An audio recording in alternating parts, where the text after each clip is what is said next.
Bueno, pues ya para terminar este tema, vamos a ver un ejemplo concreto. O sea, este apartado anterior hemos visto protocolos de nivel de enlace teóricos, hipotéticos, idealizados y simplificados. Ahora vamos a ver muy someramente un ejemplo de protocolo a nivel de enlace. Otro ejemplo lo veremos en el tema siguiente cuando hablemos de redes Ethernet, que sería el caso de las redes Ethernet, pero no todo en el mundo es Ethernet, también hay otras cosas.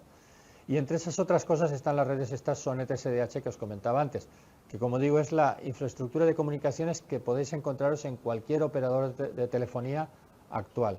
Actual incluso desde la década de los años 90 ya era lo mayoritario. Nosotros hemos tenido, actualmente no, porque actualmente es todo Ethernet, pero en el pasado hemos tenido la conexión a Redis por la tecnología esta que vamos a ver ahora. El protocolo que utiliza SONET SDH, el protocolo a nivel de enlace que utiliza SONET SDH es el que se denomina Point-to-Point Protocol, las siglas son PPP. PPP es solo uno de una familia de protocolos a nivel de enlace que todos derivan de un estándar ISO que se denomina HDLC.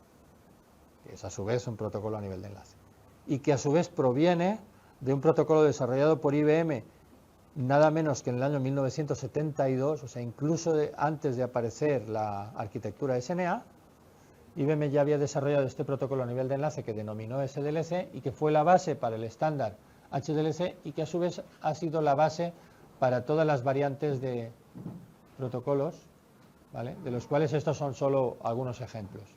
El que nosotros vamos a hablar es este, que es el más utilizado hoy en día. Este también, pero este pertenece al ámbito de las redes locales y ese lo veremos en el tema siguiente. Estos son los otros dos que he comentado antes, con X25 y Frame Relay, y este es el que se utilizaba en los modems de red telefónica conmutada. En su versión más, digamos, más rica, más amplia, HDLC y también SDLC incorporaba todas las virguerías de rendimiento que nos pudiéramos imaginar. Ventana deslizante, con repetición selectiva, etcétera, etcétera. ¿Vale?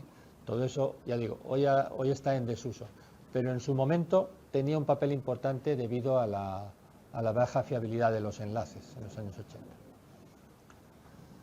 Bueno, el PPP es el protocolo a nivel de enlace que se utiliza siempre que se envían paquetes IP por ahí, fuera de redes Ethernet, bueno, fuera de redes 802, perdón.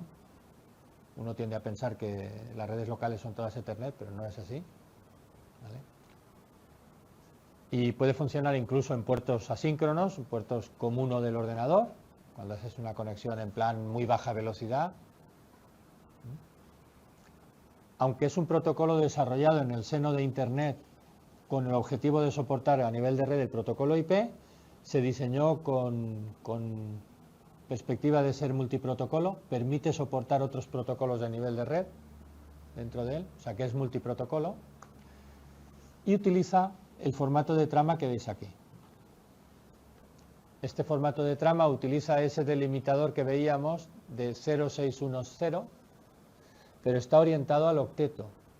Fijaros que aquí está separado cada octeto del siguiente, o sea, ya de entrada presupone que la trama es un número entero de octetos, ¿vale? El número de bits es múltiplo de 8. El delimitador de inicio y final es el característico de todos los protocolos derivados de SDLC y luego tiene unos campos dirección y control que están hechos con una perspectiva de situaciones que en la práctica no ocurren nunca. Vamos, cuando se diseñó, como pasa muchas veces, se pensó en situaciones muy variadas que luego en la práctica no se dan y se le añadió un campo dirección y un campo control que en la práctica siempre valen lo mismo y siempre contienen esto que veis aquí. Como siempre valen lo mismo, casi todas las conexiones PPP, cuando se establecen, lo primero que acuerdan entre ellas es: oye, ¿qué te parece si como el campo dirección y control van a valer lo mismo todo el rato, nos los quitamos del medio y ganamos 2 bytes? Y el otro dice: vale, de acuerdo, pues nada, olvidaos, ¿vale? Pero el formato oficial de la trama los tiene y por eso yo los tengo que mencionar.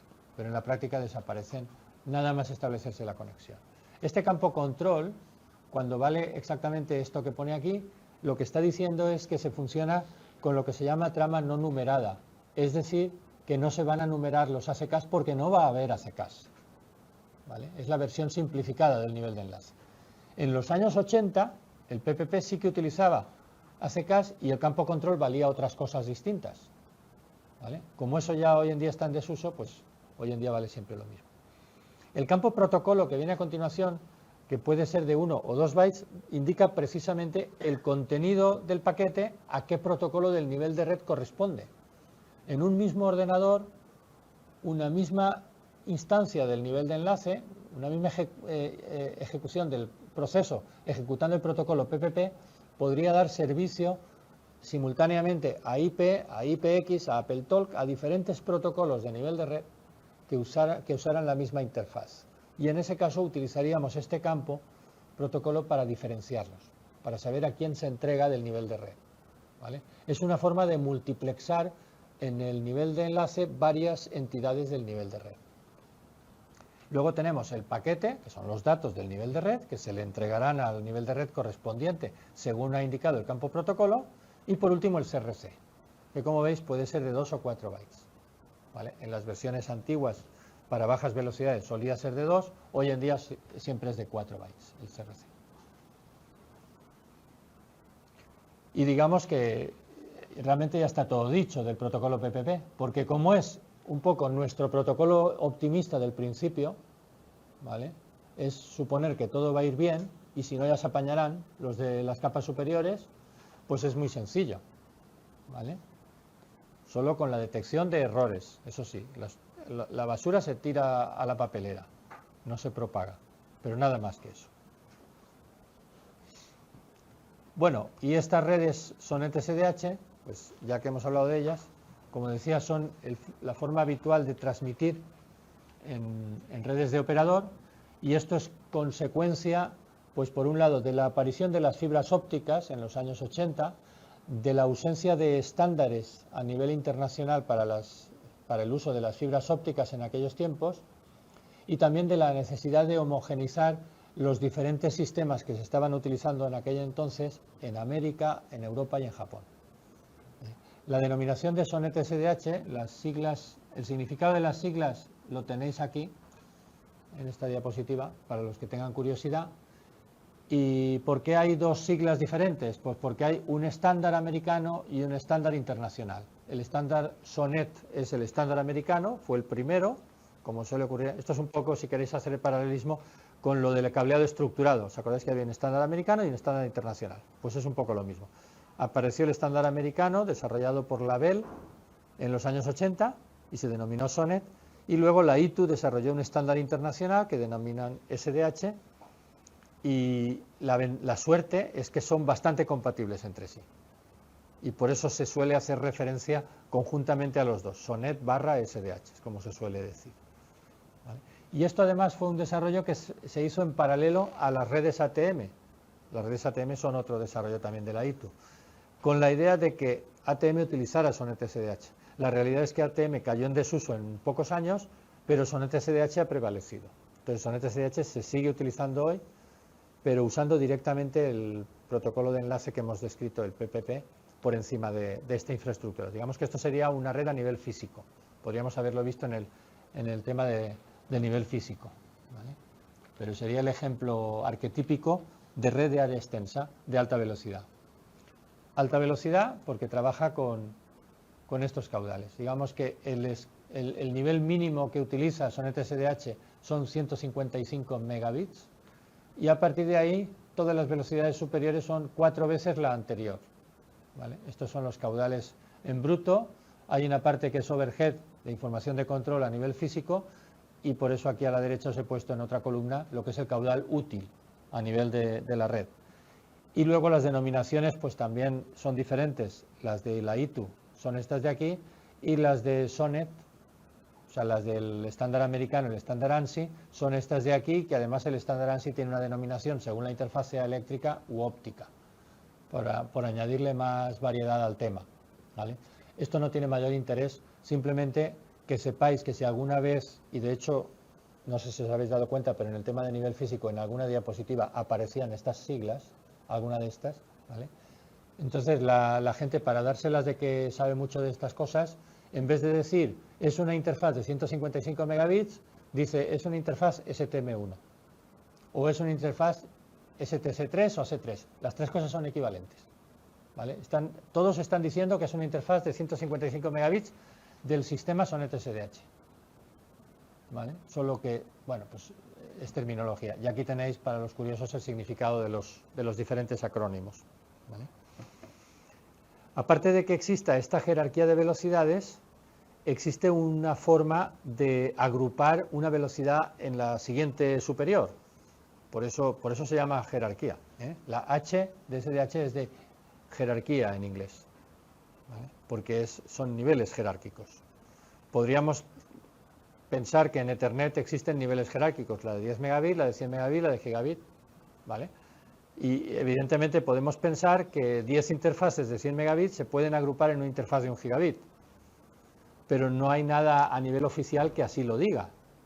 O sea, sabemos que por velocidad eso es posible, pero no existe ningún sitio en los documentos de los estándares que diga que 10 interfaces Fast Ethernet se pueden juntar en una interfaz Gigabit Ethernet. Aquí sí, porque esto está hecho precisamente para redes donde se produce esa agrupación de circuitos telefónicos. Pensad que estamos hablando de redes telefónicas.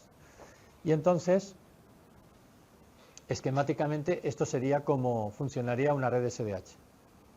Digamos que las centrales telefónicas de rango más bajo, podríamos decir las de barrio, imaginaros que agrupan las conversaciones de sus clientes en una trama de 155 megabits, una STM1, y las envían a una central de distrito que agrupa 4 tramas de esas en una trama STM4 de 600 megabits.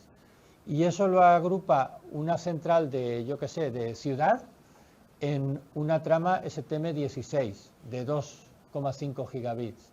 Y entonces la trama de región en una, ¿vale? O sea, vamos subiendo niveles en la jerarquía. Y es una comunicación síncrona. Esto es como, podéis imaginaros que yo tengo un sistema de trenes donde 4 trenes que van a 25 kilómetros por hora se van ensamblando entre ellos para formar un único tren que sale con los 4 juntos, pero ha de salir a 100 kilómetros por hora para poder salir todos los vagones. Ha de salir a una velocidad 4 veces superior. Y esos trenes a 100 kilómetros por hora en otra estación de tren o en otro sistema de vías de mayor jerarquía se agrupan de alguna manera y se enganchan los vagones para generar un único tren, pero que va a 400 kilómetros por hora. Pues eso es exactamente lo que ocurre en la jerarquía SONET SDH. Esos vagones son nuestras conversaciones telefónicas, digitalizadas y convertidas, ya sabéis, en un byte cada, o sea, 8.000 veces por segundo, ¿vale? Un grupo de esas conversaciones sería un vagón de estos de aquí. Pues 4 grupos diferentes se agrupan en un tren común. Y por supuesto, cuando llegan a la zona de destino, se produce el proceso inverso. Esto es multiplexar y esto es desmultiplexar, ¿vale? Eso es lo que se denomina multiplexación por división en el tiempo, por eso las siglas de TDM, ¿vale? Esto es la base de toda la red telefónica. Esto era antes también, antes de SDH había otro sistema que se denominaba PDH, que hacía lo mismo. La única diferencia es que no lo hacía en fibra óptica, lo hacía a menores velocidades y lo hacía a diferentes velocidades en América, en Europa y en Japón. Y entonces las comunicaciones transatlánticas eran un follón. Había que tener unos equipos de conversión carísimos, etc., ¿vale? Todo eso se simplificó con la aparición de estos estándares SONET SDH. Bueno, para que veáis que todo esto no es pura teoría, pues aquí tenéis un ejemplo de un equipo que realmente nosotros tuvimos en la sala de máquinas para comunicarnos. El enlace de red iris entonces era de 622 megabits y se establecía con un multiplexor, que son estas tarjetas que estáis viendo. Esto era un armario de 2 metros de alto, ¿vale? Y estas tarjetas tenían, ahí no se llega a ver, pero hay unas conexiones de fibra óptica de color amarillo por aquí y aquí, que son fibras monomodo y que son las que nos conectaban a la red telefónica, que era donde estaban los equipos de SDH, ¿vale? Entonces, como esto era equipo a nivel de operador telefónico, pues como lo que os mostraba el otro día, estos equipos, los operadores no se fían de nadie. Tú dices, sí, yo tengo aquí un SAI, un grupo electrógeno, bueno, tú me dirás lo que querrás, pero yo me voy a poner aquí mis baterías y mis fuentes de alimentación, entonces todo esto va con 48 voltios en corriente continua. Mientras tú me des los 220 voltios de alterna, la fuente coge y lo convierte en 48 voltios de continua, que es lo que alimenta estos equipos. Cuando todo eso falle, todo eso que tú me has prometido que no va a fallar, falle, pues yo me voy a usar mis baterías de 48 voltios para alimentar los equipos directamente.